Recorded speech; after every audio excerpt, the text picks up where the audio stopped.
আসসালামু আলাইকুম রহমতুল্লাহি ওবারাকাতু। আশা করি সবাই ভালো আছেন। আমি আল্লাহর রহমতে ভালো আছি। আমি কোরআনের পক্ষে আছি, কোরআনের পক্ষে থাকব, কোরআনের পক্ষেই কথা বলবো যতটুকু সম্ভব ইনশাআল্লাহ। আপনারাও একই কথা বলেন। দেশ এবং প্রবাসে যারা আছেন, বিশেষ করে ভাই ও বোনরা, প্লিজ, এটা আমার কথা না, আপনার নিজের বিবেকের কাছে প্রশ্ন করেন। দীর্ঘ 53 বছর যারা রাজনীতি করছে, দেশের ক্ষমতায় ছিল, তারাই কিছু করতে পারে নাই, অথচ তারা এখনও চাঁদাবাজি করে, দুর্নীতি করে, দেশের টাকা বিদেশে পাচার করে। অথচ যারা ক্ষমতায় আসে না একবারও, তারা 53 বছর কিন্তু মানুষের পাশে থাকার চেষ্টা করছে, আছে, ভবিষ্যতেও থাকবে। তাদের অঙ্গীকার ইনশাআল্লাহুল আজিজ, তাদের আল্লাহ বাঁচাই রাখেন।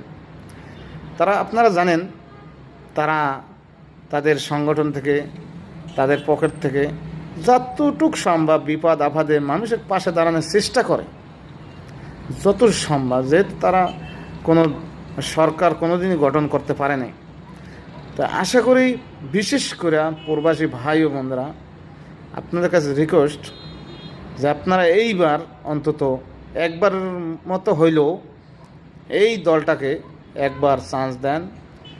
আমি জানি বিশেষ করে প্রবাসী ভাই বোনেরা এ বিষয়ে অবগত আছেন, কারণ আপনারা জানেন দীর্ঘ 16 বছর ফ্যাসিস্ট সরকার ক্ষমতায় থাকার পর 28 লক্ষ কোটি টাকা পাচার করছে।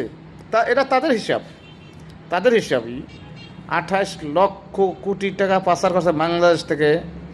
আপনারা জানেন এ দিয়ে বলে কয়েকটা পদ্মা সেতু করা যায়, কয়েকশো পদ্মা সেতু করা যায়। একজনে বলছিল যে এত টাকা।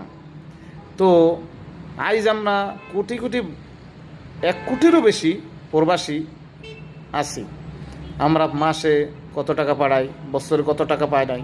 এই টাকাটা যদি বাংলাদেশে ঠিকই থাকতো, এই কিছু কুচক্কর মহল বলে যে তা প্রবাসীরা তার ফ্যামিলির টাকা পাঠায়। এটা তো ঠিক আছে, প্রবাসীরা ফ্যামিলির টাকা পাঠায়, এই টাকাটা তো ফ্যামিলির টাকাটা পাঠায়, বাংলাদেশে তো টাকাটা যায়। এটা বলে যখন পাম দেন তখন তো ওটা ফলে, পাম না দিলে ফলে। তাই বিদেশ দিয়ে যখন বাংলাদেশের মধ্যে এত টাকা ঢোকে, তখন তো দেশ ডেভেলপ অটোমেটিক হওয়া উচিত। আমার ফ্যামিলি টাকাটা খাইলে, মাছ কিনে খাইলে, সবজি কিনে খাইলে, চাল কিনে খাইলে, যা কিনে, ও টাকাটা দেশে থাকে, কর তো দেশে পায় না। এই টাকাটা পাচার করছে কেউ, আর ও চোরের তো পাচার করে দেশটা খয়রাতি বানিয়ে রেখেছে 53 বছর। অতএব বিশেষ করে প্রবাসী ভাই বোনদের রিকোয়েস্ট থাকবো, আপনারা এই বিষয়ে অবগত থাকবেন। আর একবারের মতো হইলেও এইবারে